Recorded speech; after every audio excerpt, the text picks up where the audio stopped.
আমি একটা পার্টিতে যাচ্ছি, ফিরতে দেরি হবে। আচ্ছা। এই পূর্ণতা, হ্যালো স্যার, আমি পূর্ণতা। থ্যাংক ইউ সো মাচ, আপনি আপনার সুন্দর পার্টিতে আমাকে ইনভাইট করেছেন। I am really glad. আপনি কষ্ট করে আসছেন, আপনাকে অনেক ধন্যবাদ। আপনার সাহেবকে দেখছি না? উনি বিজি, দেশের বাইরে গেছে আর কি। My bad luck. না না না, হ্যালো এভরিওয়ান, উনি হচ্ছেন পূর্ণতা, ইয়ং লেডি। ওনার দারুণ একটা আইটি ফার্ম আছে, সবাই তো ওনাকে চিনতে পারছেন নাকি? উনি সারা দুনিয়া জুড়ে বড় বড় সব কাজ করে থাকেন। আচ্ছা আপনি একটু কথা বলেন, আমি আসছি। এক্সকিউজ মি, তুমি এখানে কি করছো? এমন, এটা আমার পার্টি, এখানে প্লিজ আমাকে ছোট করো না এদের মাঝখানে। আর কি পরে এসেছো, মানে এই অবস্থায় এই ধরনের পার্টি? এটা দেখো আমার বিজনেসের জায়গা, সো প্লিজ তুমি আমাকে এদের সামনে ইনসাল্ট করো না, এখনই এখান থেকে চলে যাও। আমার কি সৌভাগ্য। শান্ত সাহেব যে, প্লিজ আসুন।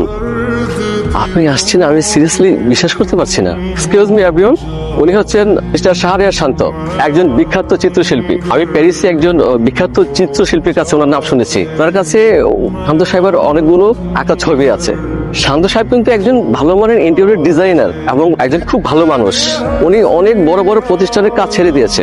যে জায়গায় দেখা যাচ্ছে অন্যান্য কোম্পানিগুলো হাত করে তাকিয়ে থাকে ওই সমস্ত কোম্পানির কাজগুলি করার জন্য, উনি কিন্তু সব পার্টিতে যান না। আপনাকে ধন্যবাদ আবার, আপনি কষ্ট করে আমার পার্টিতে আসছেন।